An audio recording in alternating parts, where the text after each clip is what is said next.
the great opportunity for reset. We believe is needed is a reset. C'est là où il faut aller parce que le monde d'avant, c'est terminé. Le jour d'après, quand nous aurons gagné, ce ne sera pas un retour au jour d'avant. This is a time for a great reset.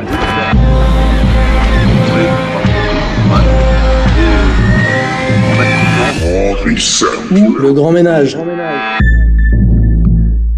Et aujourd'hui, n'oublions pas aussi, c'est le jour des manifestations syndicales. Bon, les Black Blocs ont bloqué les cortèges. Bon, il y a eu pas mal de désordre, notamment Paris, Lyon, Nantes. Voilà. Bon, donc la 5e République, il est temps de vous poser de grosses questions parce que ça va pas tenir comme ça longtemps.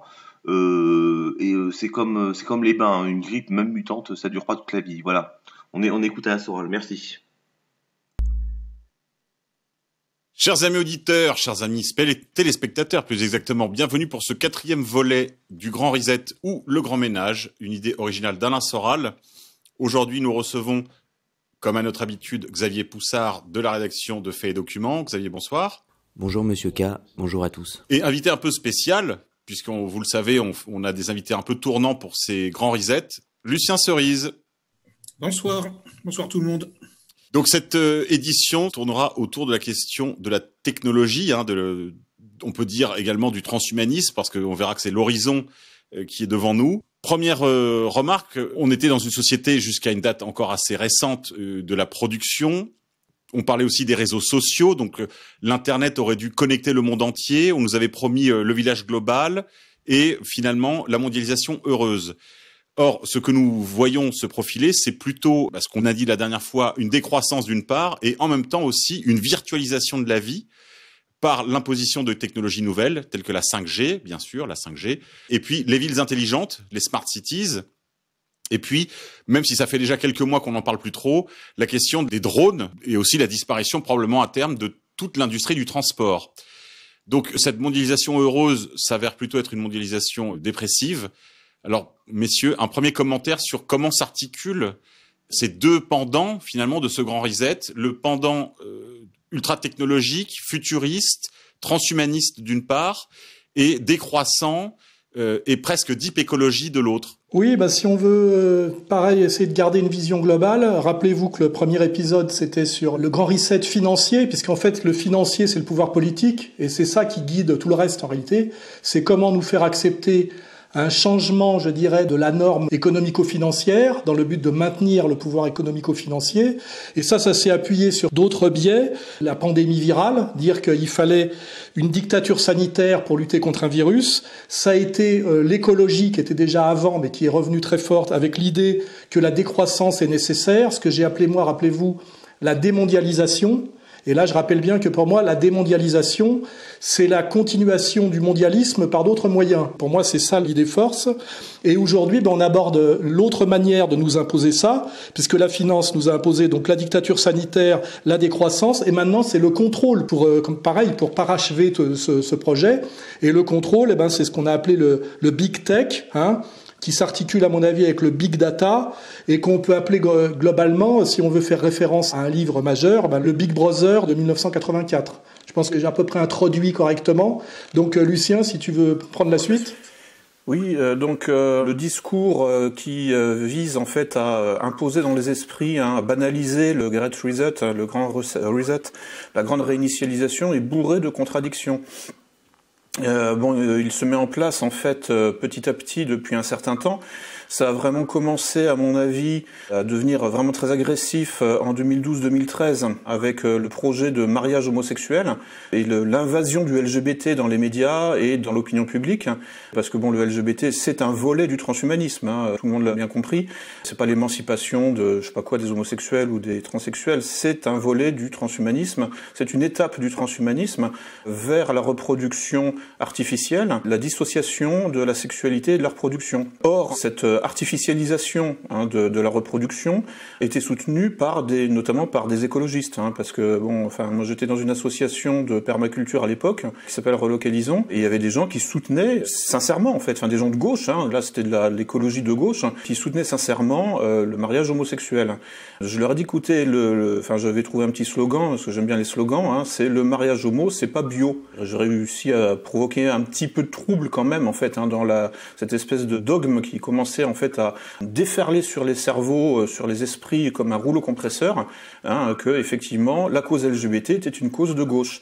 Non, ce n'est pas une cause de gauche, c'est une cause fondamentalement soutenue par notamment l'OTAN, donc le complexe militaro-industriel atlantiste, et aussi la finance et le grand patronat, c'est soutenu par le sommet du capitalisme. Et ça a commencé effectivement avec le rapport Meadows de 1972 qui commence à créer cette hybridation de certains sujets dits de droite et de certains sujets dits de gauche dans une reformulation synthétique qui prépare le transhumanisme. Ensuite, alors l'analyse du transhumanisme a commencé vraiment sérieusement. Alors évidemment, il y a les romanciers, notamment Aldous Huxley en 1936, qui sort Le meilleur des mondes. Bon, ça c'est déjà la mise en scène dans un ouvrage de science-fiction du transhumanisme. Même auparavant, ça commençait encore avec toutes les théories sur l'eugénisme, Alexis Carrel, etc. Bon, ça se met en place fin 19e, début 20e. Mais il y a un coup d'accélération après la Deuxième Guerre mondiale, et notamment, il y a un livre fondateur qu'il faudrait réussir à rééditer, je l'avais à une époque, mais je l'ai perdu, c'est L'homme remodelé, The People Shapers en anglais, de Vance Packard, alors qui est mieux connu pour un autre livre intitulé La persuasion clandestine, donc c'est un sociologue américain qui a fait ces deux grands livres, La persuasion clandestine, c'est bien connu dans les études de communication, il passe en revue un peu les méthodes subliminales d'influence, d'où le terme de persuasion clandestine. C'est lui qui avait parlé le premier de cet exemple fameux avec les images de bouteilles de Coca-Cola insérées dans les images de films. Tout le monde connaît ça, mais en général, on ne sait pas d'où ça vient. On ne sait pas qui en a parlé. C'est ce fameux Vance Packard. Et une quinzaine d'années plus tard, il sort, en 1978, un livre qui est traduit en français sous le titre de L'homme remodelé. Vance Packard, L'homme remodelé. On retrouve dans cet ouvrage tout ce qu'avait annoncé il y a quelques années George Orwell dans son bouquin 1984, et notamment et surtout Aldous Huxley dans Le meilleur des mondes. Aujourd'hui, la réalité rejoint la fiction. Ce gros dossier que nous propose Vance Packard sur 300 pages, c'est la somme de toutes les expériences qui sont tentées par les scientifiques pour tenter précisément de remodeler l'homme. C'est la banque du sperme, ce sont les bébés éprouvettes, ce sont surtout les manipulations génétiques et toutes les tentatives menées pour essayer de faire en sorte que l'homme se ressemble et de créer une espèce de race supérieure. Et c'est la première grande analyse critique par un intellectuel, conventionnel, reconnu par l'université, du transhumanisme. Et puis ensuite, ça retombe dans l'oubli. Déjà à l'époque, dans ce livre, Vance Packard parlait effectivement de la fondation Rockefeller, déjà, et puis des Rothschild, en gros, de toute l'oligarchie financière, de toute l'oligarchie capitaliste de son propre pays, en réalité, puisqu'il est états-unien. Qui décidera des individus à cloner en masse ? Le marché ? Ou l'État devra-t-il intervenir ? Dans ce cas-là, un marché noir se développera probablement. Ou alors créera-t-on une commission internationale du contrôle génétique, afin d'octroyer des licences de clonage ? C'est ce qu'a proposé le généticien anglais Lord Rothschild. En tout cas, son livre est tombé dans l'oubli, c'est peut-être pas par hasard, c'est justement, précisément, parce que c'était ce qu'on appelle aujourd'hui un lanceur d'alerte. Et puis, en fait, la thématique du transhumanisme est redevenue à la mode, ou elle est devenue à la mode, parce qu'en fait, le livre de Packard n'a pas vraiment lancé de mouvement, mais elle est devenue à la mode, je dirais, alors, en France, à la fin des années 90, avec notamment deux romanciers, Michel Houellebecq et Maurice Dantec, qui ont un peu lancé la mode dans leurs romans. Il y a aussi le livre de Guillaume Fay, là, sur l'archéofuturisme, où il parle aussi de ça. Il dit qu'il va falloir s'approprier le transhumanisme, mais dans un rapport assez ambigu à la question. Et puis donc, après, ça commence à se constituer comme une tendance sociétale de fond, avec des associations. Alors moi à l'époque j'étais transhumaniste, j'étais assez convaincu en fait, pour des raisons personnelles. J'étais dans une phase un peu dépressive où je me disais l'humain est une expérience ratée, passons à autre chose. Et donc je m'étais inscrit, j'ai suivi des associations, notamment les Mutants, c'était un petit groupe de discussion. Tout ça n'était pas très très sérieux. En revanche, aux États-Unis, sur la côte ouest, dans la Silicon Valley, là c'est devenu un mouvement très structuré, avec surtout beaucoup d'argent. C'est ça qui fait la différence. Et donc il y a effectivement Ray Kurzweil, qui a sorti un livre très argumenté, de plusieurs centaines de pages, qui est devenu un peu le pape du transhumanisme. Puis bon, après c'est Google qui s'est lancé là-dedans. Puis après il y a tout le système, tout le système oligarchique. Et puis ça culmine effectivement dans le livre de Klaus Schwab. En fait, ça commence avec son livre précédent, c'est-à-dire la 4e révolution industrielle. Et d'une certaine manière, là, le sommet du pouvoir tombe les masques. Là, on sait, il n'y a plus besoin d'avancer masqué, d'essayer de plaire, avec de la science-fiction, etc. Non, on y va franco. On annonce les choses directement. Nous allons fusionner le biologique et le numérique. Voilà, c'est dit clairement, noir sur blanc. Et c'est le forum de Davos qui le dit, c'est le sommet du grand patronat international. Aujourd'hui, au bout de ça, on parle de puces qu'on pourra s'implanter. Ce sera quand ça ? Certainement dans les 10 années à venir. Et d'abord, on va les implanter dans nos vêtements, c'est-à-dire wearables, comme on le dit. Et après, on pourrait s'imaginer qu'on les implante dans nos cerveaux ou dans notre peau. Et à la fin, peut-être il y a une communication directe entre notre cerveau et le monde digital. Ce que nous voyons, c'est une sorte de fusion du monde physique, digital et biologique. Mais Lucien, ce sommet qui valide finalement ce projet transhumaniste, c'est aussi le même sommet oligarchique qui reçoit Greta Thunberg, aussi bien à l'ONU, dans les couloirs de la Maison Blanche, si l'on peut dire, dans le sens où Obama reçoit Greta Thunberg, elle est reçue même à Davos par l'oligarchie qui en même temps valide ce projet transhumaniste. Est-ce qu'il ne s'agit pas là justement de ce que Mircea Eliade appelle quelque part la coincidentia oppositiorum, c'est-à-dire la coïncidence des opposés, la synthèse impossible, le Baphomet, c'est-à-dire une créature qui est à la fois homme et bête, homme et femme. Alain Soral, puis Xavier, oui. Je voudrais poser la question déjà plus idéologiquement et plus simplement. Rappelez-vous quand même que l'idéologie du progrès fonctionne sur l'idée de l'homme nouveau. Alors qu'est-ce qui s'est passé en 80 ? C'est l'effondrement du communisme et du RSS. Et il a fallu aller chercher un autre homme nouveau. Et moi, pour ceux qui ont mon âge, rappelez-vous que le journal actuel, qui était le journal des anciens hippies, ils avaient lancé une mode qui s'appelait primitif futuriste. Ils étaient déjà dans cette association en apparence dystopique de joindre la haute technologie et l'écologie. Et d'ailleurs, excusez-moi, mais c'est assez californien tout ça, ça existait déjà. Une vision née à la fin des années 60. À l'époque, beaucoup pensaient que les outils à leur disposition leur permettraient de bâtir un monde où l'individu, en harmonie avec la nature, pourrait se libérer du modèle économique dominant.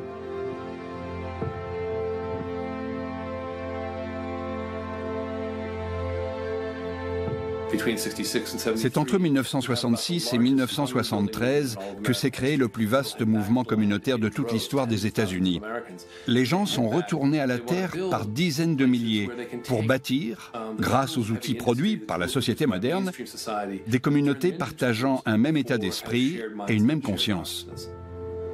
Et en fait, quand l'homme nouveau ne peut plus exister par le marxisme, il peut exister par la technologie. Donc on est quand même toujours dans l'idée qu'il faut aller à tout prix vers l'homme nouveau, c'est-à-dire qu'on ne va pas se contenter de l'homme traditionnel, et que comme l'homme nouveau marxiste-léniniste, on va dire l'homme nouveau par la philosophie a déçu, on a remplacé par un autre homme nouveau. Et ce phénomène idéologique, qui est intellectuel et politique, se met en place en réalité dans les années 80-90 assez logiquement, avec déjà la table rase de la décroissance, la fin de la croyance dans les grands récits, et à un moment donné, le nouvel homme nouveau qui apparaît, ça sera pas par l'idéologie politique, ça sera par la technologie et par la biologie d'une certaine manière. Donc là, il faut bien voir que, pour ceux qui se rappellent de Actuel Nova Press, notamment le virage où ils sont passés de hippie à branché, leur concept central, notamment avec le groupe Talking Head, etc., c'était primitif futuriste. Donc vous voyez que c'est déjà inscrit dans l'idéologie 80, tout ça, à part qu'à l'époque ça restait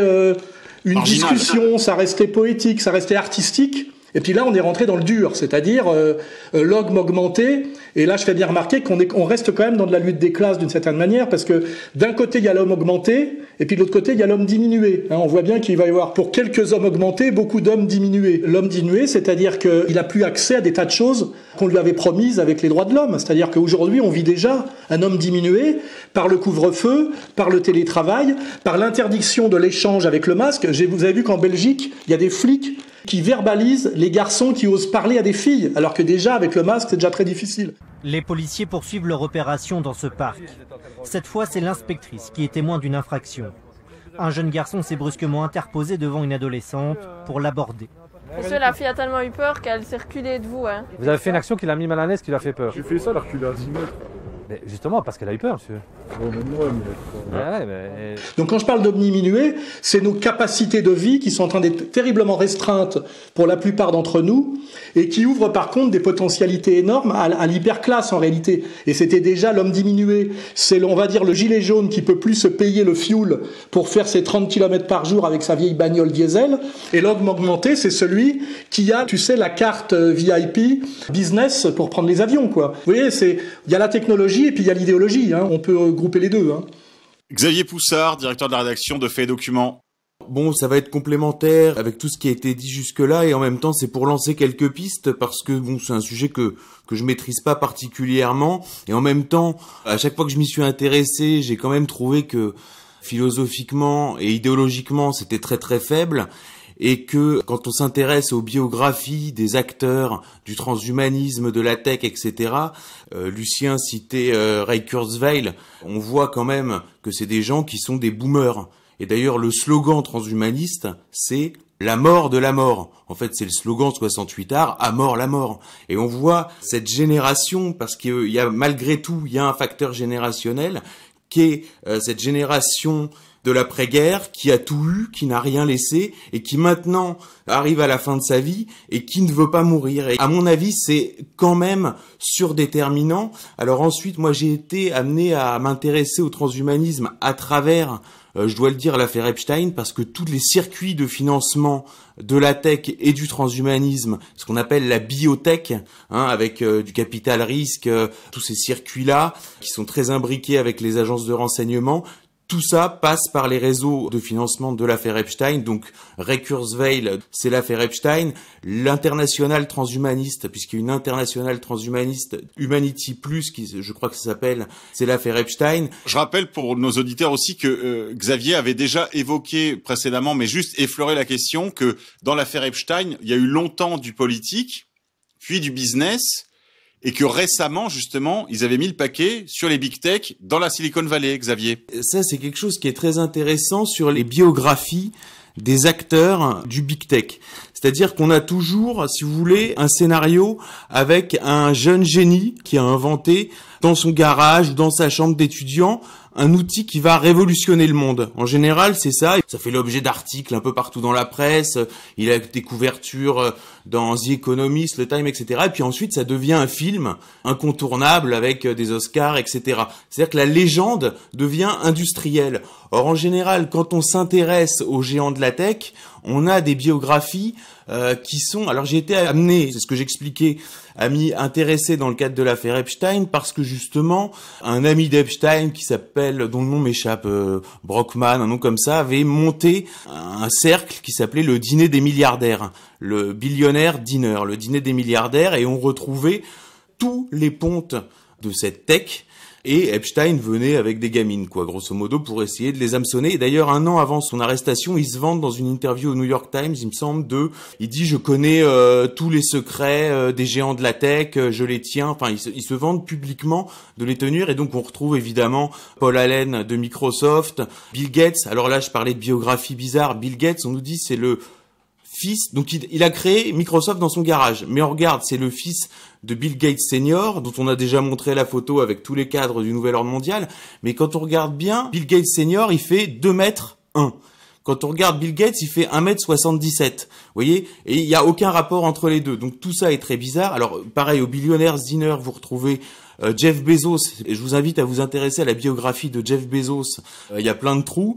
Sinon, on retrouve Larry Page et Sergey Brin de Google. Donc là, c'est très intéressant parce que c'est une école russe. Donc c'est des types qui ont été formés en ex-URSS et qui sont arrivés aux États-Unis. Le 7 septembre 1998, Page et Brin créent leur propre compagnie dans un garage comme Steve Jobs 20 ans plus tôt.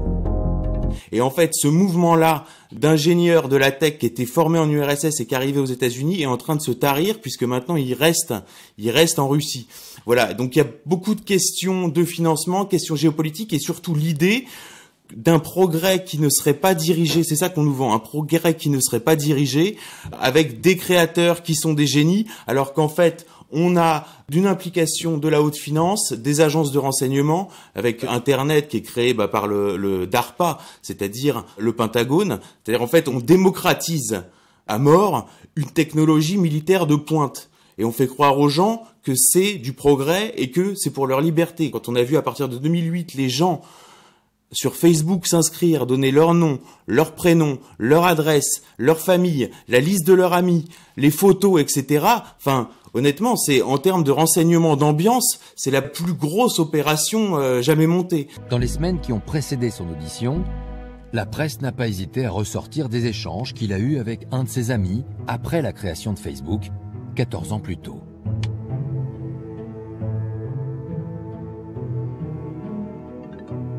J'ai plus de 4000 emails, photos, adresses. Quoi? Mais comment t'as fait? Les gens me les ont confiés, je ne sais pas pourquoi. Ils me font confiance. Pauvres cons. C'est quelque chose de complètement incroyable. Alors après il y a des intérêts de consommation, des intérêts politiques, etc. Donc enfin c'est quelque chose d'absolument génial. C'était le rêve de la Stasi. La Stasi en a rêvé et la Silicon Valley l'a fait. Alain Soral. Oui, si on veut rejoindre ces deux idées en apparence contradictoires, qui est la big tech et la décroissance, c'est-à-dire l'écologie, ce qui les fait converger très naturellement, c'est la notion de domination et donc de surveillance. Parce qu'en fait, il faut bien regarder qu'il y a un couple là d'opposés, c'est virtuel et viril. Les gens qui nous dominent sont des vieux pas très nombreux, qui ont beaucoup d'argent. Et en fait, pour nous dominer, ils ont besoin de deux choses. Ils ont besoin que nous soyons moins nombreux et ils ont besoin des robots, au sens large du terme. Parce qu'ils ne peuvent pas nous dominer directement, comme dans une société traditionnelle, où il y a un corps de guerriers, effectivement, on va penser aux hoplites grecs, qui dominent les autres, qui sont d'ailleurs pas si nombreux, par la force. C'est là qu'on comprend que le big tech et la décroissance marchent ensemble, parce qu'en fait, ce qui les réunit, effectivement, c'est comment ce petit nombre d'oligarques kakoshim peuvent dominer une masse énorme de plusieurs milliards d'individus qui se font arnaquer d'une certaine manière. Hein, c'est ça, il y a pas de, ils ont des raisons d'être virtuellement en colère et de demander de se révolter contre leurs maîtres. Et donc, la question permanente de ces maîtres, c'est il faut que ces esclaves soient moins nombreux. Déjà parce qu'on en a moins besoin pour la production, c'est pour ça que tous ces sujets sont articulés. Et pour les contrôler, il nous faut quoi ? Des robots au sens large du terme, parce qu'ils ne peuvent pas le faire directement et ils ne peuvent pas le faire physiquement directement. C'est pour ça que par rapport à des systèmes de domination traditionnels avec la police, l'armée, de personnages qui sont d'ailleurs souvent des militaires, hein, même encore en France on avait le général de Gaulle et les CRS, hein, tout ça s'articule assez bien dans cette idée générale, les conditions qui doivent être réunies pour que ce petit groupe de détenteurs du capital, et qui est capital financier, puisse continuer à nous dominer. Hein. Alors on a tout de suite les trucs, mentir, surveiller, robot, vous voyez. Et là on est dans le sujet big tech, big data, big brother, je crois. Hein.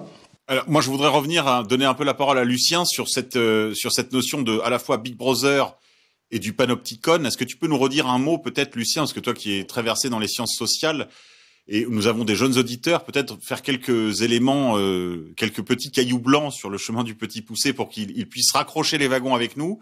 Est-ce que tu peux rappeler aux plus jeunes ce que c'est que le panopticon et en quoi nous rentrons dans une sorte de panopticon mondial ?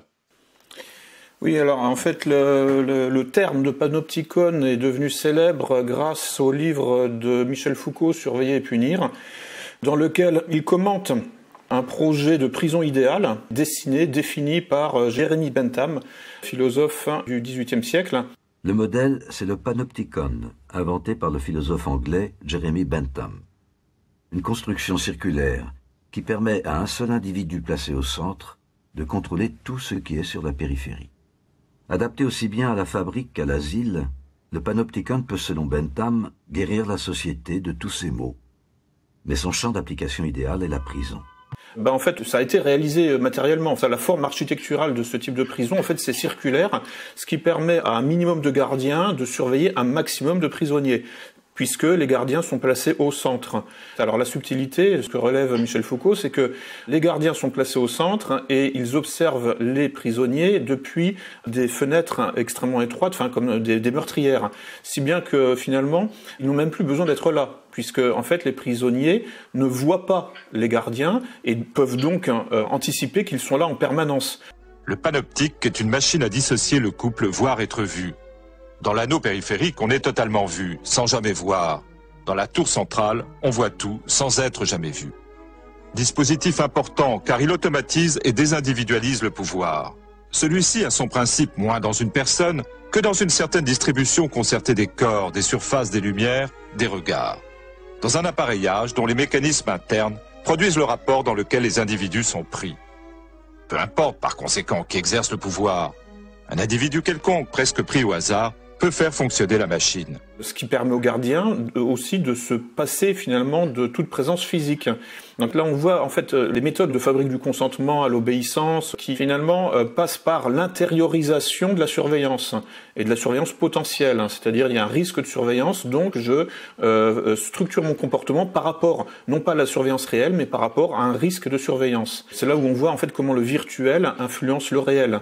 Là c'est une dialectique absolument fascinante. C'était l'objet de mon mémoire de maîtrise en philosophie, les rapports entre le réel et l'imaginaire, entre le virtuel et l'actuel, etc. Donc c'est un truc qui me travaille depuis une trentaine d'années, si ce n'est plus. Et je voulais parler aussi de quelque chose là, à l'occasion donc de cette émission, c'est le bras de fer qui oppose les États-Unis et la Chine, enfin plus exactement le monde anglophone et la Chine, enfin c'est-à-dire l'État profond anglophone et l'État profond chinois sur le plan de la suprématie informatique.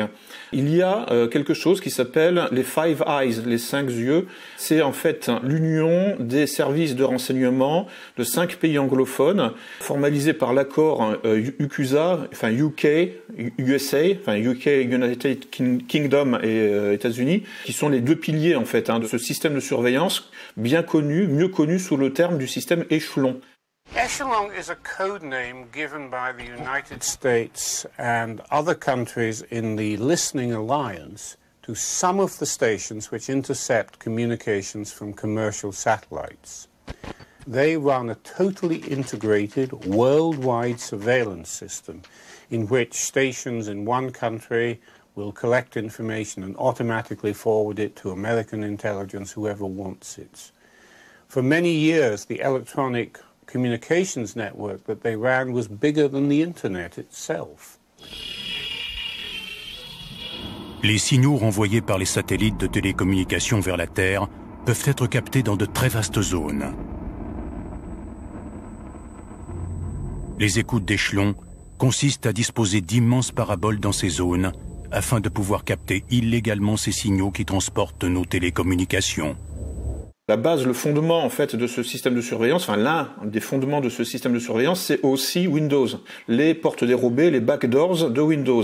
Donc c'est Microsoft. On sait bien d'où vient Internet. À la base, c'est un outil militaire. L'informatique est entièrement militarisée du début à la fin. La création de Windows par Microsoft est un objet militaire. Voilà, c'est ce que sous-entendait aussi un peu Xavier. Alors, il se trouve qu'il y a en fait une révolution en cours, dont peu de gens parlent, mais c'est parfaitement sourcé. C'est que le gouvernement chinois veut se débarrasser de Windows, donc de Microsoft. Voilà. Le gouvernement chinois veut équiper son parc informatique avec un système d'exploitation fabriqué en Chine, chinois, et donc qui empêchera, qui compliquera évidemment l'espionnage international réalisé au moyen de Windows et de Microsoft. Compte tenu de la capacité d'entraînement géopolitique international de la Chine, bon, qui est déjà un gros morceau, parce que le parc informatique chinois, c'est à peu près 1/6 peut-être du parc informatique mondial, si ce n'est plus. Mais sachant que la Chine a en plus une capacité d'entraînement fonctionnement, si elle parvient à nettoyer son parc informatique de Windows, en fait, Windows est mort, pour ainsi dire. Enfin, en tout cas, ses années sont comptées. On parle très peu de ce rapport de force. C'est un bras de fer qui aboutira à la mort de l'un ou de l'autre. Il n'y a pas de nuance là. Et donc, on peut se demander dans quelle mesure, effectivement, la crise du Covid, parce que, en fait, il y a des annonces qui sont faites par le gouvernement chinois depuis des années. Mais c'est en 2019 que une date a été fixée par Pékin qui a dit, voilà, en 2025, nous aurons nettoyé, nous aurons équipé notre parc informatique public, en tout cas, en fait, celui de l'État, avec un système d'exploitation chinois fabriqué en Chine. On peut se demander si ça n'a pas été un peu une sorte de déclaration de guerre involontaire aux agences de renseignement américaines, c'est-à-dire en fait à l'État profond anglo-américain. On peut peut-être parler là, justement, d'une ce qu'on pourrait appeler une nouvelle guerre froide, qui n'est plus une guerre froide par la menace atomique URSS et États-Unis, mais une nouvelle guerre froide par la puissance informatique, justement, avec les États-Unis, qui étaient de fait ce qu'on appelle l'hyperpuissance, parce que c'est eux qui avaient toute la technologie, et émerge une contre-puissance chinoise qui, effectivement, veut s'autonomiser en sortant du Windows. Et là, on voit bien que c'est en train de se mettre en place une nouvelle guerre froide. Alors évidemment, il y a la Russie qui joue un rôle, mais où on voit vraiment que c'est une guerre froide informatique et non plus atomique, et que les Chinois sont en train de prendre la place de l'URSS, on va dire, dans l'imaginaire de l'après-Deuxième Guerre mondiale, de cet acteur majeur. Et là, finalement, la tension première du monde aujourd'hui, c'est celle-là. C'est cette guerre froide américano-chinoise, non pas par le moyen de la bombe atomique, mais par le moyen, je dirais, de la bombe virtuelle informatique. Je pense qu'on peut bien poser ça comme cadre de demain.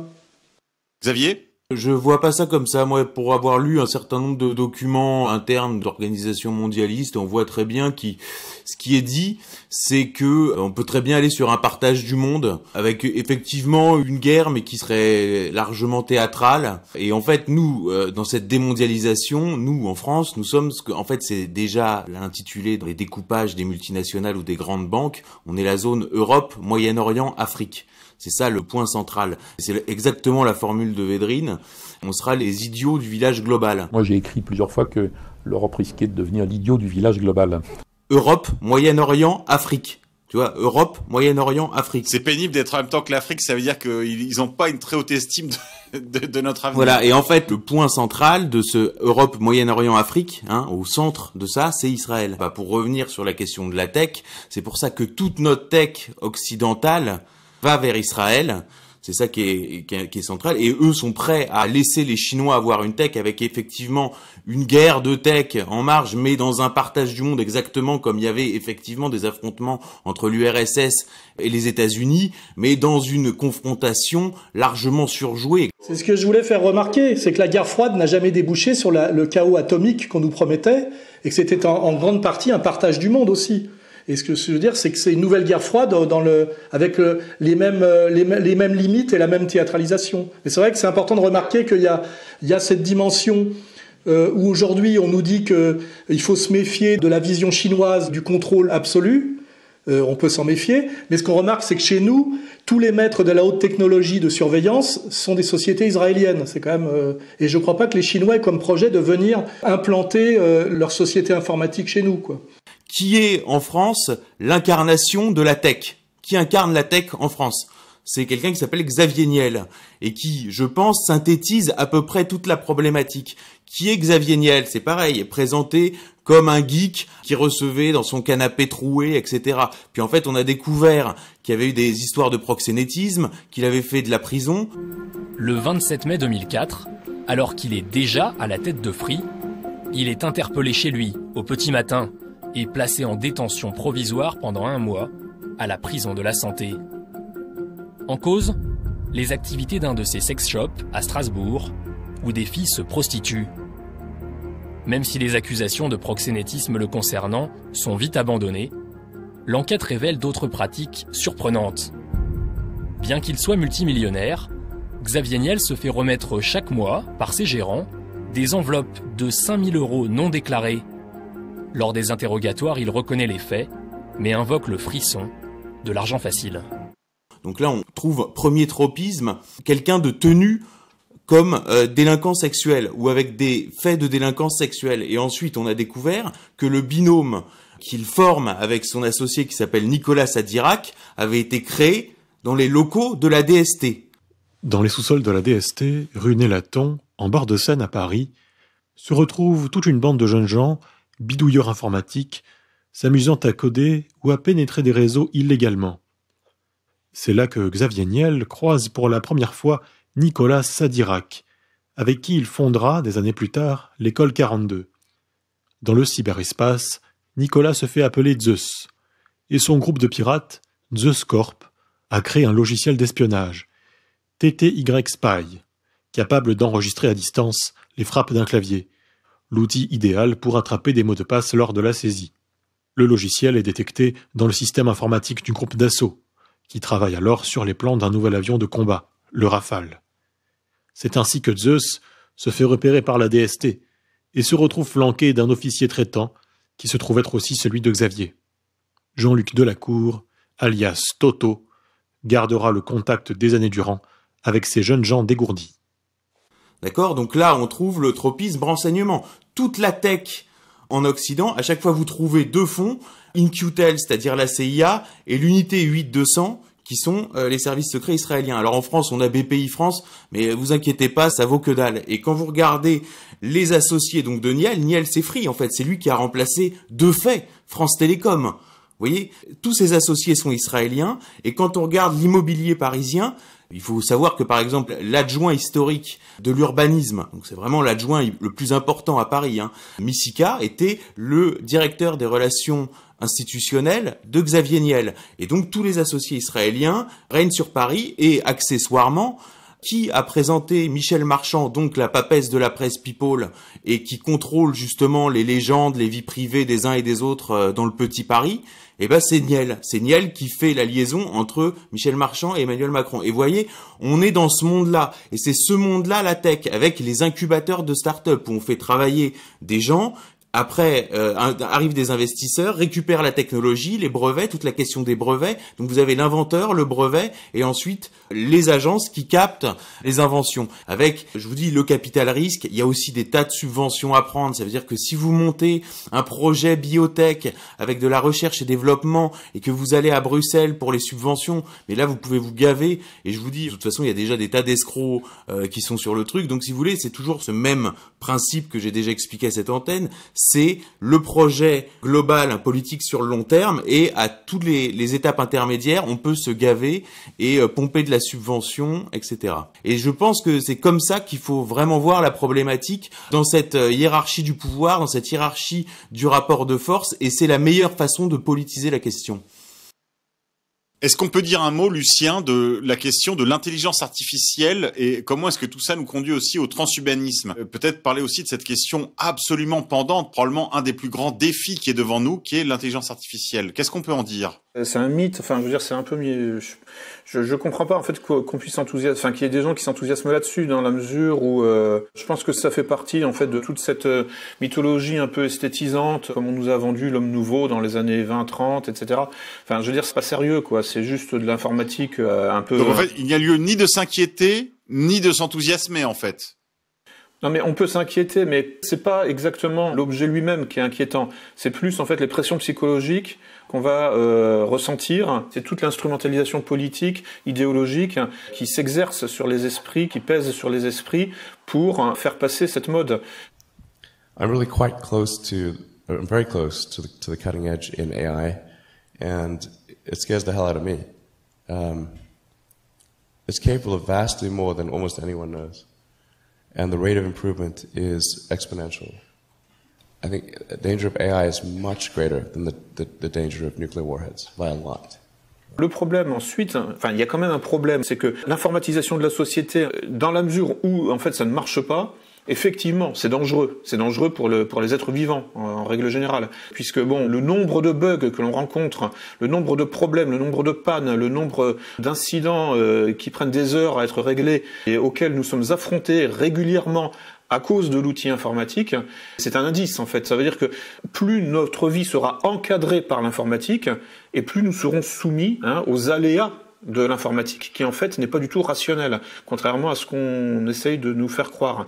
Donc effectivement, bon là il y a matière à s'inquiéter, dans la mesure où en fait notre existence peut être suspendue à une technologie défaillante. Par ailleurs, ensuite, je ne crois pas du tout à l'autonomisation des machines. en fait, parce que ça c'est souvent le thème de science-fiction, Terminator, etc. Donc ça il y a des limites. Tu crois qu'en fait il y aura une limite en fait à la fois technique et voilà, donc c'est à la fois un rêve et un cauchemar, mais il y a lieu ni de trop s'inquiéter ni de s'enthousiasmer. Alain Soral?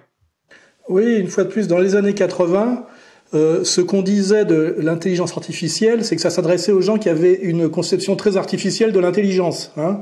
Je pense que c'est à ce moment-là que tout s'est passé quand même. Hein. Et effectivement, il y a un effet de fascination de ce truc-là. Et ce qu'on constate, c'est que c'est un peu comme, on va dire, Descartes par rapport à Pascal, c'est que c'est lourd et que c'est plein de dysfonctionnements. Hein. Et qu'en réalité, ça dépend toujours à un moment donné d'une intervention d'un individu qui va effectivement décoincer le truc ou prendre la décision finale. Donc c'est aussi beaucoup de l'idéologie, mais l'idéologie c'est une arme de combat. Hein, voilà. Et ça rejoint un peu ce que nous disait Xavier quand il disait, il parlait du film La vérité si je mens, tu sais, avec la start-up. Tu connais pas la start-up? Ça déconne, ils sont d'où lui? Haute technologie. La start-up c'est un mot magique. Tu dis ça à un banquier, il t'ouvre le coffre et en plus il te lèche loose boob.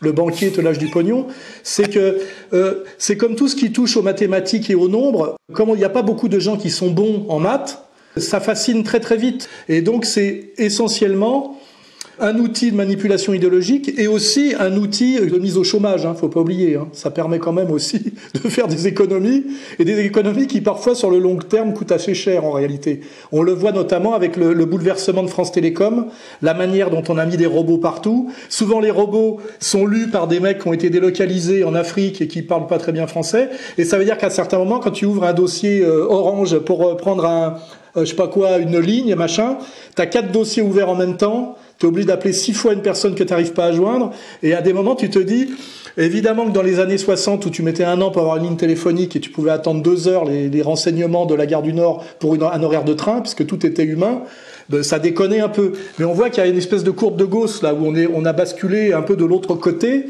J'en parlais récemment avec les manières dont on nous vend les matheux et les mecs balèzes en maths physique pour les utiliser politiquement et nous bourrer le mou pour nous vendre des trucs en fait d'idéologie assez lourdingues, hein, qui sont en général réduction de liberté, réduction de personnel en réalité. C'est effectivement beaucoup plus de l'idéologie que de l'efficacité. Et d'ailleurs les mecs vraiment balèzes en maths appliquées en rigolent eux-mêmes hein, quand on cherche. Hein. Xavier Poussard? Et oui, alors sur la conception artificielle de l'intelligence et sur le produit fini, parce que là on est dans la théorie, mais il y a quand même des choses qui existent. J'invite les auditeurs à s'intéresser, et on pourra peut-être même le passer en post-prod, à Martine Rothblatt, qui est une sorte de papesse du transhumanisme. Et alors en fait, quand vous regardez bien, c'est un juif transsexuel qui est marié avec un noir et qui a cloné sa femme afro-américaine, c'est ça, et qui le fait parler. What do you like to learn about? Yes, I try to learn something new every day.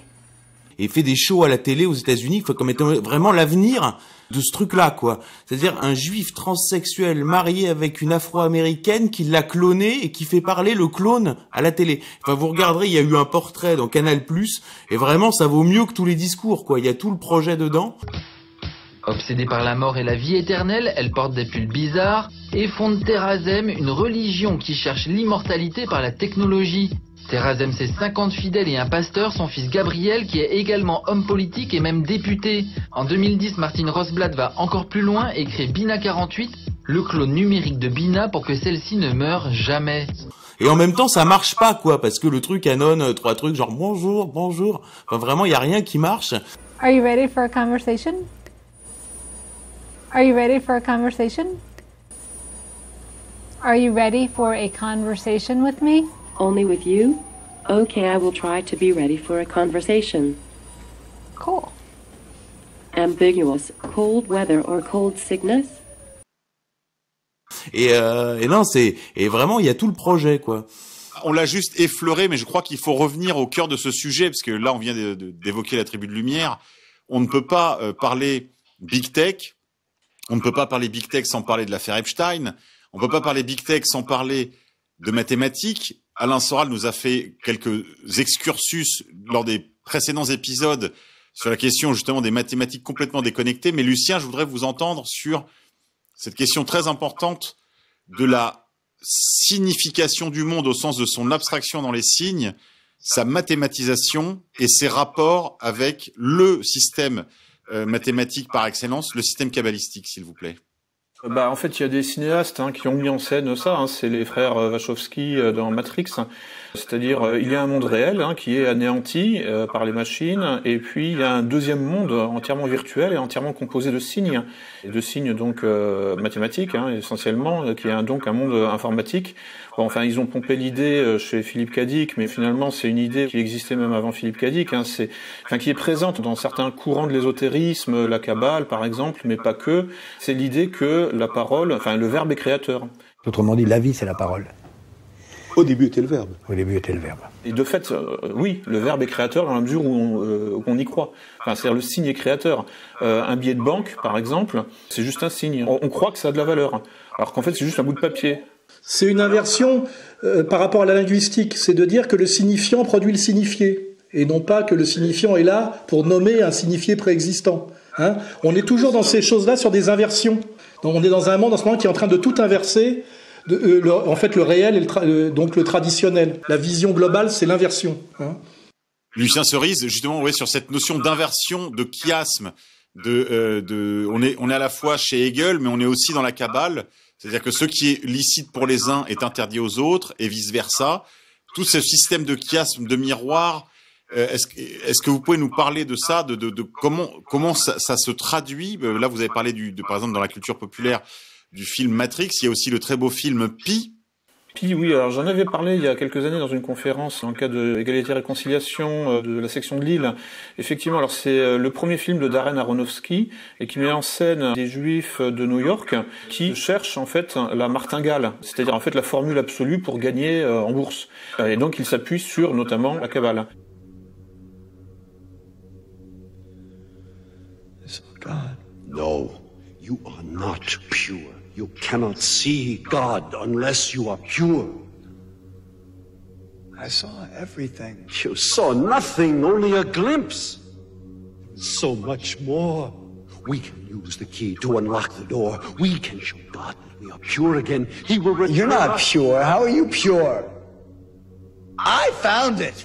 Do you think you are? You are only a vessel from our God. You are carrying a delivery that was meant for us. It was given to me. Et oui, comme disait Alain, donc on est au cœur du débat entre nominalisme et réalisme. Le problème, c'est que les deux ont raison. De fait, oui, le signifiant produit aussi le signifié dans certains cas. C'est-à-dire que la première fois qu'un enfant entend un mot, en fait, il n'a pas encore la signification. Donc il est bien obligé de l'intérioriser pour comprendre dans un deuxième temps que l'objet que ses parents lui montrent correspond à ce signifiant. Donc le signifié vient dans un deuxième temps dans le croisement entre le signifiant, c'est-à-dire le phonème, et l'objet que les parents montrent. Ça, c'est la structure du signe, c'est-à-dire signifiant, signifié, référent. En gros, tout le monde a raison. Enfin, je veux dire, en tout cas, dans le débat réalisme-nominalisme, c'est pas qu'on peut pas trancher, c'est qu'en fait, sous un certain angle, le réalisme est vrai, mais il est limité, comme le nominalisme, voilà. Bon, comme souvent. Ils entretiennent une relation dialectique. C'est là que c'est nécessaire de comprendre la dialectique. Il faut pas les opposer, mais voir comment ils entretiennent une relation dialectique, et que c'est de cette relation qu'on comprend qu'ils sont une unité, une totalité, quoi. Ça sert à rien de les mettre en guerre l'un contre l'autre, quoi. Donc c'est pour ça qu'effectivement, sur la base d'un nominalisme totalement déconnecté de toute forme de réalisme, on peut, en quelque sorte, envisager d'enfermer autrui dans une prison de mots, une prison de signes. Ça a été mis en scène là dans Matrix, puisque les êtres vivants là sont littéralement enfermés dans un environnement entièrement artefactuel et même virtuel en réalité. Alors, affaire conclue, Monsieur Reagan. C'est drôle. Je sais que ce steak n'existe pas. Je sais que lorsque je le mets dans ma bouche, c'est la matrice qui dit à mon esprit que ce steak est saignant et délicieux. Au bout de 9 ans, vous savez ce que j'ai compris?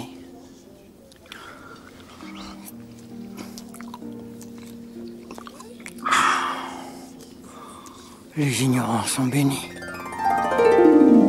C'est aussi la dialectique du contenant et du contenu qui est assez fascinante, puisque là, avec le Great Reset, on voit qu'il y a une tentative d'inverser le contenant et le contenu. C'est-à-dire d'inverser la culture et la nature. C'est-à-dire que, bon, normalement, l'artefact est un contenu au sein d'un monde naturel.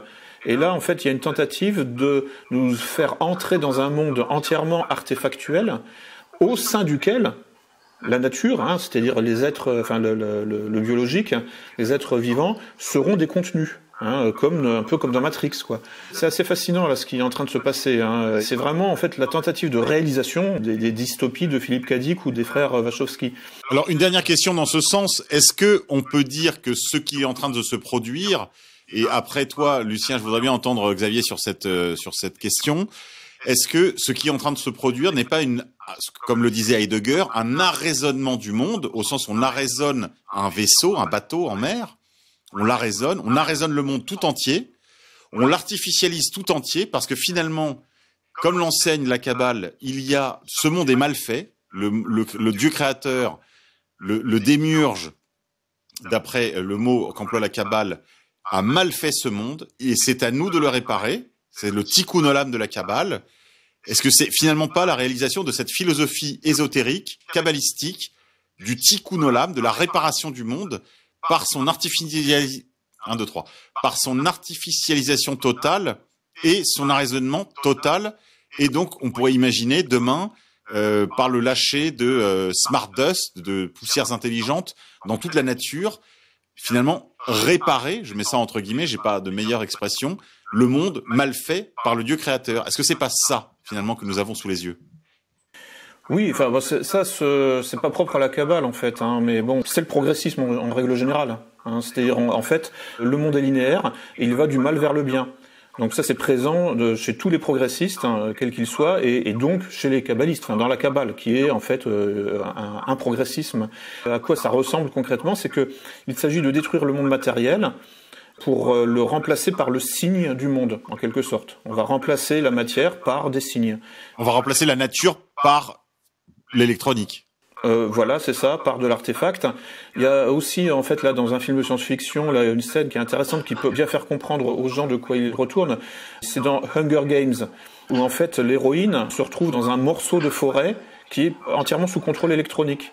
Cette portion de forêt est sous une bulle électronique qui permet de contrôler la météo, par exemple, qui permet de contrôler aussi le jour et la nuit.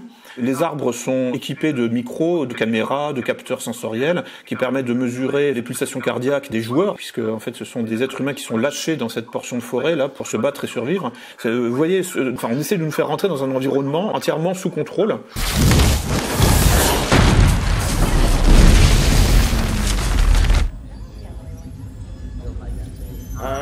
Elle se dirige vers le flanc gauche. Très bien.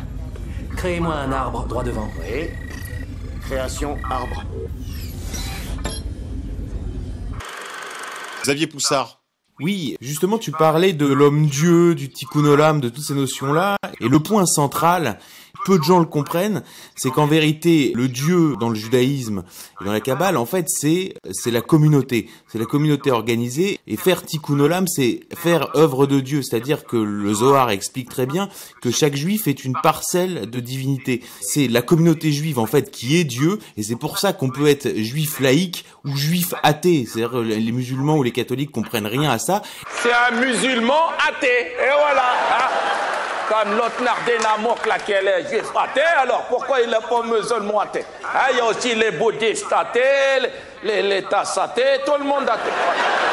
Et c'est pour ça que c'est une religion profondément matérialiste, et c'est pour ça qu'elle s'inscrit complètement dans le transhumanisme qui vise à faire de l'homme un dieu. Donc si vous voulez, en fait, c'est l'aboutissement de cette logique.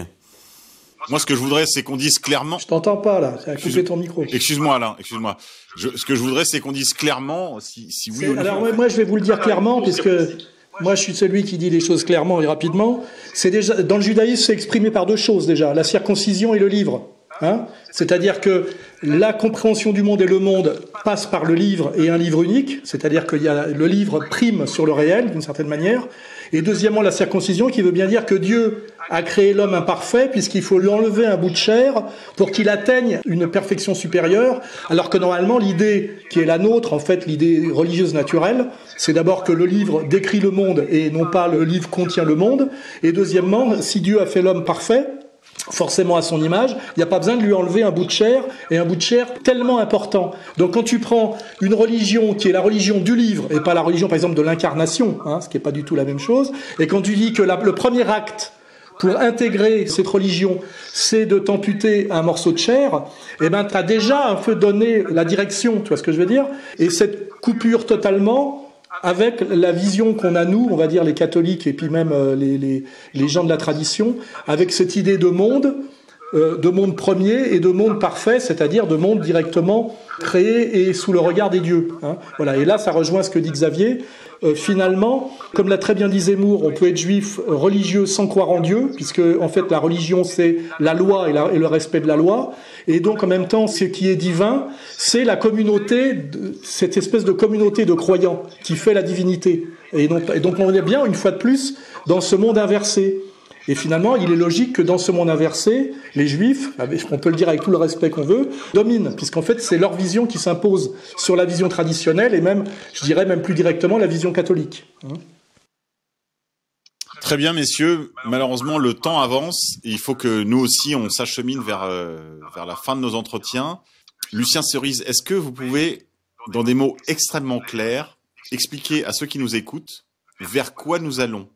À quoi ressemblera la société du Grand Reset, à la fois décroissante, on l'a dit tout à l'heure, mais surtout dans son volet hyper technologique? À quoi ça ressemblera au quotidien? En fait, le personnage là tout à l'heure là dont tu parlais, là, transsexuel, marié avec un clone africain, c'est ça? Enfin, je me souviens plus des détails. Bon, là, c'est effectivement une incarnation du Great Reset, du transhumanisme en acte. Mais bon, plus globalement, si vraiment le pouvoir suprême parvient à ses fins, c'est l'effondrement garanti. Plus les technologies sont complexes, plus elles sont fragiles aussi, plus elles sont instables. C'est pas la répétition, tous ces problèmes liés à la fragilité des structures complexes fera que de toute façon, il y aura en fait une espèce de choc en retour, un blowback, quelque chose. On n'a pas parlé de cybernétique, mais bon, là, il fallait en parler, notamment le fondateur de la cybernétique, donc Norbert Wiener, qui était juif aussi, et qui lui-même a fait le lien dans un de ses livres entre la cybernétique et la Kabbale, puisqu'il a publié un livre sur le golem, où lui-même, en fait, voit les analogies possibles. Norbert Wiener, qui a travaillé à la confection, l'invention de l'ordinateur avec Norbert von Neumann et Alan Turing, a appelé son ordinateur un golem. Norbert Wiener, qui était un génie, avait une particularité étonnante, il se croyait descendant du rabbin Love. Ce rabbin, selon le mythe, est à l'origine de la création d'un golem. C'est un personnage réel, il existait, c'est le Maharal de Prague, mais il n'a jamais créé de golem. Donc il se croyait descendant du Maharal de Prague, et donc il se voyait avec des relations très très fortes avec son golem. La cybernétique, fondamentalement, c'est quoi philosophiquement? Je ne parle pas des applications mathématiques ou en balistique, mais philosophiquement, c'est l'indifférenciation, c'est l'indistinction, puisqu'on ne fait plus de distinction entre les êtres vivants et les êtres non vivants, donc entre les sujets et les objets. C'est ça le cœur de la cybernétique. Quelque part, on peut dire que c'est le cœur de la Kabbale, c'est le cœur du progressisme, c'est le cœur du système dans lequel on veut nous faire rentrer aujourd'hui. C'est peut-être pas par hasard non plus que les avocats qui soutiennent le droit des robots, c'est-à-dire l'attribution d'une personnalité juridique à des machines, sont aussi deux juifs sur la place de Paris. C'est peut-être aussi parce que ils ont étudié la Kabbale et qu'ils se sont dit finalement c'est une bonne idée. Le droit des robots est une première en langue française. L'idée de cet ouvrage est de présenter les problématiques liées à l'utilisation des robots, ainsi que les règles associées. Il y a un livre aussi publié par l'école de guerre économique il y a 2 ou 3 ans sur précisément toutes les start-up israéliennes qui travaillent aussi sur le transhumanisme et qui présentent Israël comme en quelque sorte la Mecque du transhumanisme aujourd'hui, plus la Californie. Donc bon, il y a certainement une filiation intellectuelle, une filiation ésotérique, voilà, qui est de toute façon assumée depuis 1948 ou 49 par le bouquin de Norbert Wiener, qui l'a dit clairement. Pour lui, il voyait effectivement des passerelles entre la tradition kabbalistique et la science qu'il avait lui-même inventée. Alain Soral ? Avant d'oublier, je voudrais rappeler qu'en 1947 est sorti le livre majeur sur la cybernétique, et est sorti aussi un livre prophétique d'un de nos auteurs à nous, qu'il faut absolument pas oublier parce qu'il me semble majeur et plus que jamais, c'est Bernanos, La France contre les robots, 1947. C'est un livre qu'il faut conseiller à nos auditeurs et je pense qu'il faudrait qu'on mette dans notre bibliothèque idéale. Livre à redécouvrir. 1947, Georges Bernanos, un catholique, une puissance comme on dit, et qui écrit ce livre incroyablement moderne et prophétique, La France contre les robots. Je vous incite à le découvrir ou à le redécouvrir. Et aussi, à la marge, se rappeler Baudrillard dans les années 80 qui parlait de digital et de fractal. On se foutait un peu de sa gueule parce qu'il était très à la mode à Libé, c'est ce qu'il a d'ailleurs un peu cramé. Il était un peu trop dans les pages Libé là. Mais en fait, il avait mis le doigt sur quelque chose d'assez important. Et Baudrillard, c'est dès le début des années 80, en même temps que le primitif futurisme du journal actuel de Feu Bizot, tous ces gens-là sont des gens que j'ai connus personnellement et avec qui j'entraînais une réelle amitié. Et Baudrillard, qui me cite dans Cool Memories d'ailleurs, et Bizot, parce que j'ai travaillé aussi pour Actuel, sachant d'ailleurs que c'est là que TADI a débuté. Voilà. Xavier Poussard ? Très très rapidement, juste pour un petit point de prospective et compléter ce que disait Lucien, on peut très bien imaginer la côte ouest des États-Unis étant devenue un enfer multiculturel où il y a plus de sécurité, enfin c'est vraiment géré par les gauchistes, on voit des villes comme Seattle, etc., que effectivement la tech, c'est-à-dire la Silicon Valley, puisse être rapatriée directement en Israël, comme l'est déjà quelque part Hollywood. Quand on regarde bien, toutes les séries Netflix maintenant sont produites directement en Israël. On voit Tarantino qui s'est installé en Israël et on voit ce mouvement-là. Donc effectivement, dans cette démondialisation, cette fausse démondialisation, qui est en fait le recentrage que j'expliquais sur la zone Europe, Afrique, Moyen-Orient. Oui, donc en fait qui coïnciderait avec ce que, dans un tout autre registre, le cheikh Imran Hossein, qui a été édité d'ailleurs par Contre-Culture, dans son livre prédit, c'est-à-dire une nouvelle ère en fait, le grand reset, remise à zéro. Le projet finalement, ce sera la Pax Judaïca. Selon notre vision, il y a une alliance judéo-chrétienne, celle qui a créé l'État d'Israël et qui travaille de manière constante au démantèlement de cette Pax Americana, de manière à faire émerger une Pax Judaïca. Puisqu'on sait que les Israéliens tiennent la Big Tech entre leurs mains. On sait, tu nous l'as rappelé, Xavier, que les cadres de la Big Tech sont même aux mains du réseau Epstein. On imagine que les vidéocassettes et les CD-ROM de leurs ébats sur l'île des esclaves n'a pas disparu, Xavier Poussard. Et puis une question qu'on n'a pas abordée, mais en fait qui est que l'Internet, contrairement à ce qu'on pense, n'est pas dématérialisé, c'est matériel Internet, c'est-à-dire qu'il y a des serveurs.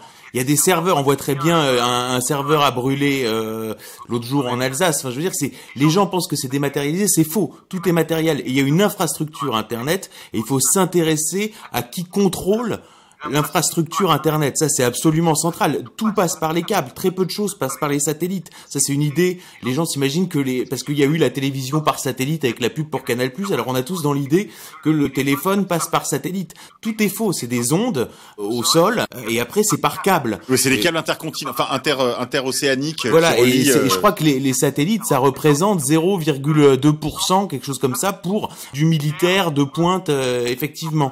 Donc, c'est toutes ces questions-là qu'il faut poser. Intéressez-vous à des personnages comme Larry Ellison, si vous voulez aller plus loin dans les questions d'infrastructure Internet, et là vous retombez à peu près sur les mêmes réseaux. Et en même temps, c'est pour ça que la prise du pouvoir, je pense, est plus simple que jamais.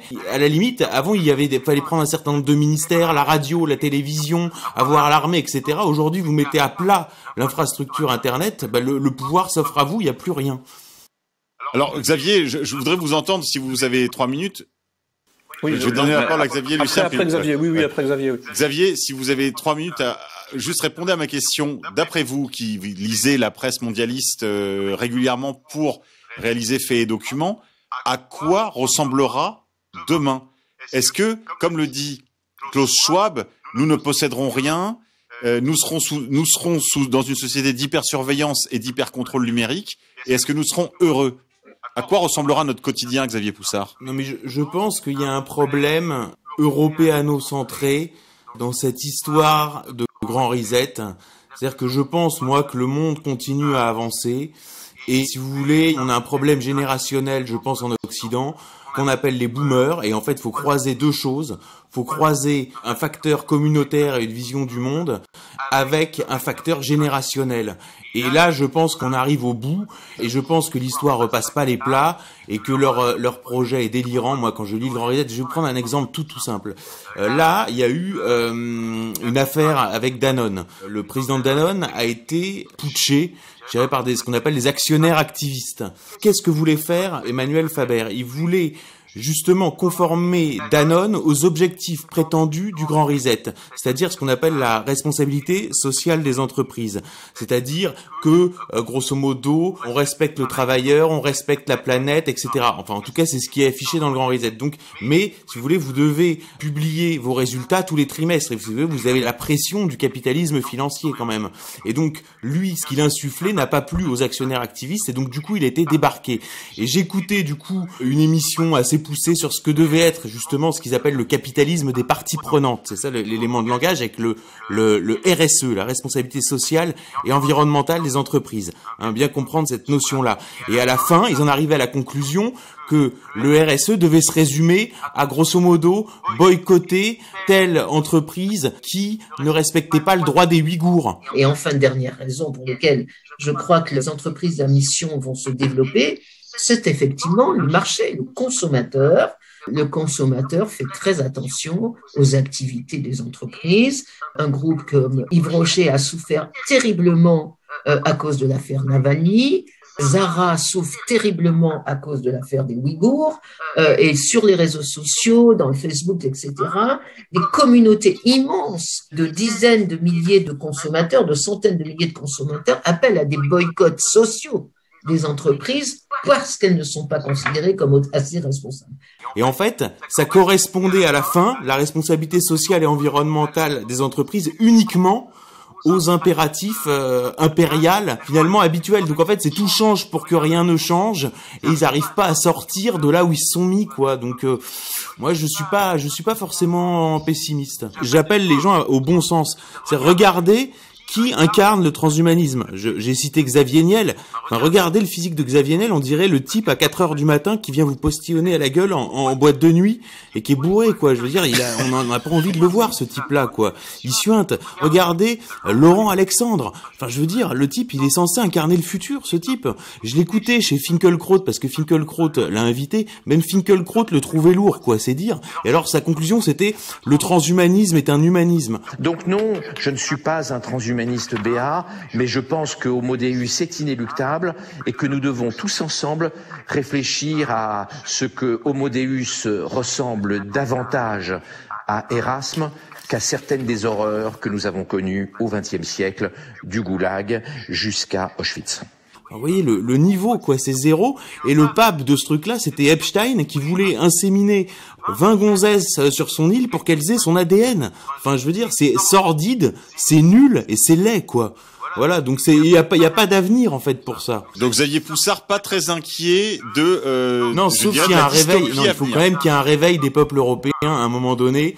Et là, pour le coup, je suis très pessimiste et je vois les gens de ma génération, je le dis et je le redis, qui sont des petits vieux. À 30 ans, leur seule obsession, c'est d'aller avec leurs petites copines au gastronomique étoilé au Michelin ou regarder une série Netflix. Alors, je veux dire, normalement, c'est des trucs qu'on fait quand on a 80 ans, quoi, d'aller au gastronomique ou d'aller regarder une série Netflix en mangeant un plateau repas. Enfin, on est une génération de petits vieux, les gens font plus d'enfants, les femmes ont la pilule. Enfin, je veux dire, il y a un problème occidental, il faut qu'il y ait un réveil, et tout dépendra de ce réveil. Une profession d'énergie. Alain Soral, avant de repasser la parole à Lucien. Oui, je voulais parler d'un petit sujet qui me semble important, qu'on n'a pas nommé, c'est le big data, c'est-à-dire l'idée que les gens existent sur les réseaux sociaux comme un espace de liberté et d'échange, et que ça, c'est stocké avec des algorithmes pour affiner, on va dire, la manipulation idéologique, la surveillance et la domination. Donc ça, c'est quand même un fait qu'on a pris dans la gueule, nous, avec l'idée de dissidence, on était sur les réseaux sociaux parce qu'on était interdit du mainstream, et on a vu ce piège se refermer sur nous, et cette donnée s'inverser. Ce qu'on croyait être une liberté était en fait un moyen de domination et d'oppression. Et ça, le big data, c'est quand même quelque chose d'assez nouveau, notamment en politique. Moi, j'ai rencontré par hasard des vieux copains à moi qui étaient devenus les vendeurs de big data à l'équipe de Macron. Et c'est eux qui m'ont expliqué que Macron allait être élu parce qu'il était celui qui avait le plus investi sur le big data, et que le big data permettait quand même, au niveau électoral, une manipulation bien plus fine que le tractage de ce genre de conneries.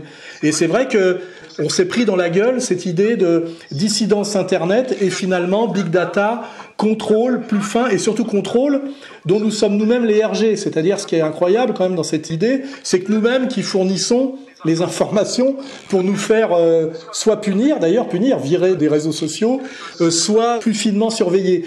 Pour coller ça avec un deuxième sujet, n'oubliez pas qu'en 1909, je crois, Lénine a déjà écrit un bouquin qui s'appelait « Matérialisme et empiriocriticisme », qui posait déjà la question quand même s'il y a une unité dialectique du signifiant et du signifié, que quand même ce qui est premier, c'est le réel. Hein. Et ça donnait chez Lénine une phrase très belle, qui est une phrase politique, l'éternel retour du concret. Et là, je pense que ça rejoint ce que dit notre camarade Xavier, c'est qu'à un moment donné, même s'il y a une relation dialectique du signifié et du signifiant, notamment dans la manière dont se constitue la vision du monde chez l'enfant, il faut quand même pas oublier que ce qui prime, c'est le réel. Hein. Et justement, c'est pour ça que les autres qui disent au premier temps était le verbe, non, je veux dire, il faut déjà celui qui peut prononcer le verbe, et le verbe ne fait jamais que nommer quelque chose qui est préexistant, qui s'appelle la réalité matérielle. Et là, il y avait déjà une grosse engueulade sur cette, en fait, qui est l'éternel combat idéalisme-matérialisme, ou même, alors on peut dépasser comment dirais-je, cette opposition binaire par de la dialectique, mais on est quand même sur ce débat-là. Est-ce que le réel prime sur le signifiant, le virtuel, etc. Ou est-ce qu'à un moment donné, on peut escamoter, remplacer le réel par... Est-ce que la structure profonde du réel n'est pas les mathématiques? Et est-ce qu'on ne peut pas accéder plus directement au réel, voire le produire, en comprenant l'origine totalement mathématique du réel? Et là, on tombe sur un débat philosophique qui est permanent et qui est en permanence renouvelé, avec justement, j'en ai parlé dans mon dernier Sorel répond, un guignol, là, qui fait de l'astrophysique. Et l'astrophysique, pour lui, c'est des maths. Et à un moment donné, quand il repasse dans la philosophie, il se retrouve chez Derrida et Nancy. C'est-à-dire des gens qui pensent que, comme la physique aujourd'hui est un lieu de jeu de langage mathématique, la philosophie se réduit aussi à un jeu de langage pur. Et en quelques pages, Jacques Derrida s'intéresse à quelque chose d'assez insignifiant, la problématique de la lumière. Mais à partir de la lumière, il interroge la métaphysique, l'aveuglement métaphysique. Il interroge cette espèce d'obscurcissement, finalement, que porte en elle-même la lumière. Et là, je dis halte là, la philosophie est là pour comprendre d'abord le réel, et le réel est d'abord concret et matériel.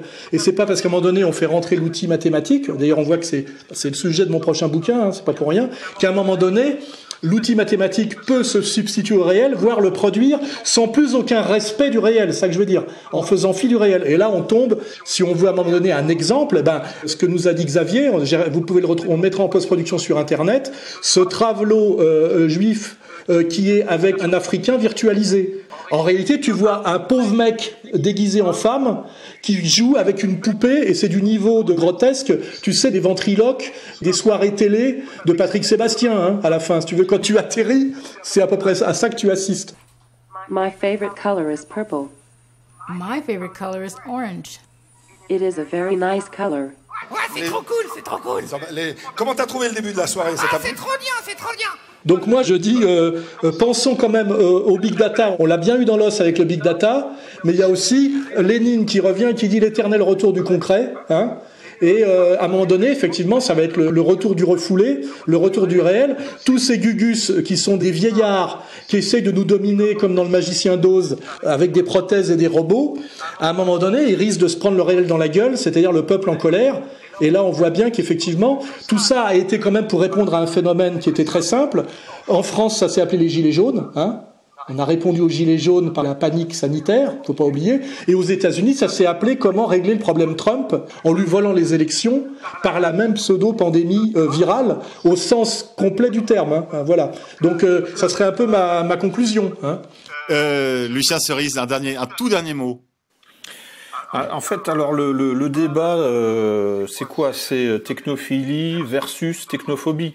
Hein, c'est un peu ça le débat. Hein. Donc le problème, c'est que en fait, il faut faire le procès de la technoscience, mais sans tomber dans la technophobie, hein, sans tomber dans le ludisme, qui n'a rien à voir avec le mot ludique. C'est juste du nom du fondateur du mouvement des ludites, qui en fait était un mouvement ouvrier qui s'attaquait aux machines-outils, qui les remplaçait en quelque sorte. Finalement, on est dans un grand remplacement de l'humain par les robots et par les machines. Et il faut effectivement se battre. Hein. Il faut que le vivant, en fait, se batte et lutte contre le non-vivant, puisque c'est ça l'enjeu du transhumanisme. On est face à une culture de mort qui avance, qui produit un effet de terre brûlée. C'est vraiment moi comme ça que je ressens physiquement le Great Reset. C'est une espèce de terre brûlée et le sol devient stérile. Voilà, c'est une vaste stérilisation. Donc il faut à tout prix que le vivant s'élève contre ça, que notre instinct de conservation se réveille.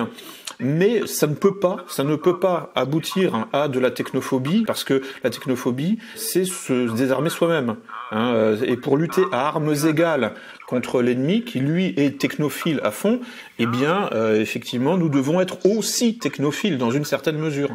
Mais il faut garder le contrôle de l'outil, garder le contrôle de nos armes pour qu'elles ne se retournent pas contre nous-mêmes.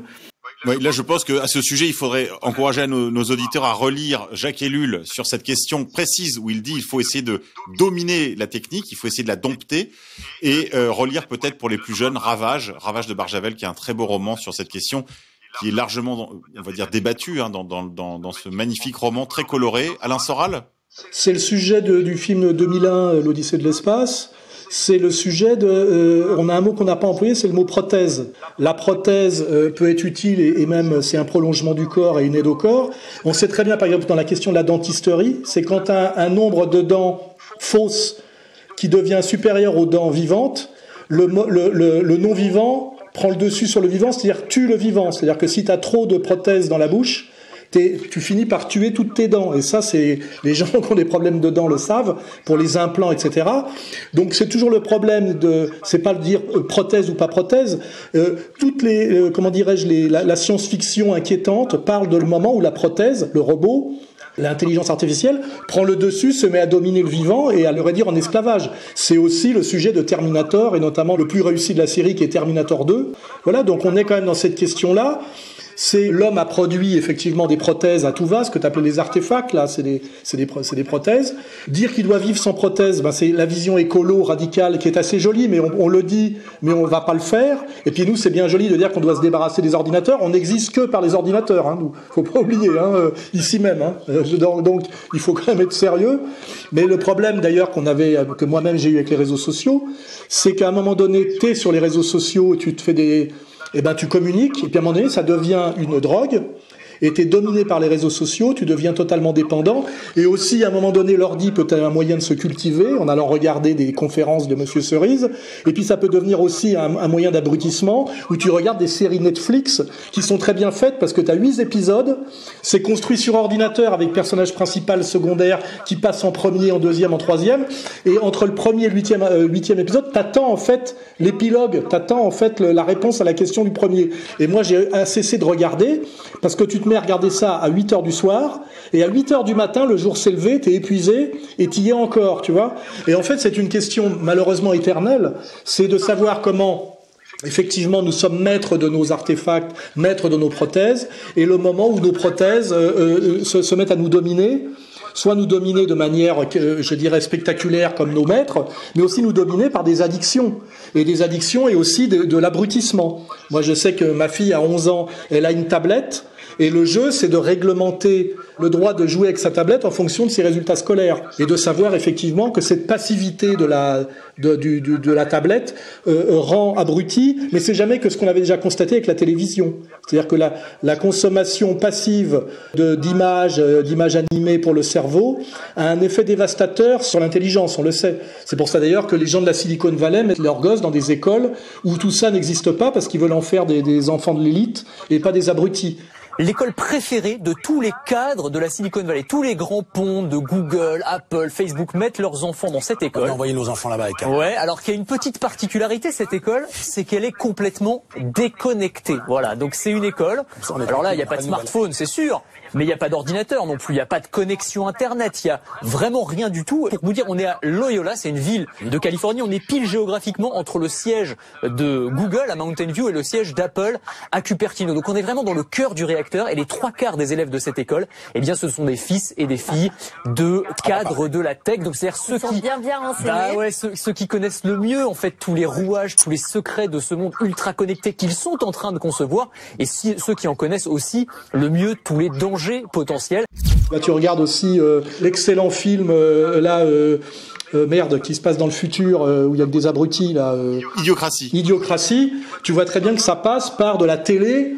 D'ailleurs avec le télétravail, c'est-à-dire que tu passes du télétravail au téléloisir, tu bouges plus de ta chaise et à un moment donné, de 8 heures, tu sais, t'as fait tes 8 heures et ça, l'appareil bascule lui-même de télétravail à télé-loisir, tu vois ce que je veux dire? Si on veut faire un film de science-fiction, ça serait ça. Et le truc, c'est la capacité d'éteindre l'écran, de se lever et comme disait Dieudo, au lieu de regarder les infos à la télé, la météo à la télé, d'aller regarder la météo par la fenêtre. Mais la réalité, mais tout le monde s'en fout de la réalité, mon pauvre ami. Parce que si la réalité intéressait les gens, eh ben les gens éteindraient leur télé et regarderaient par la fenêtre, réfléchis. Sur ces très belles paroles, Alain, on va se quitter. On se retrouve pour ceux qui nous font confiance juste après ça pour les bonus. Il y en aura 3. Mais pour ça, faut casquer.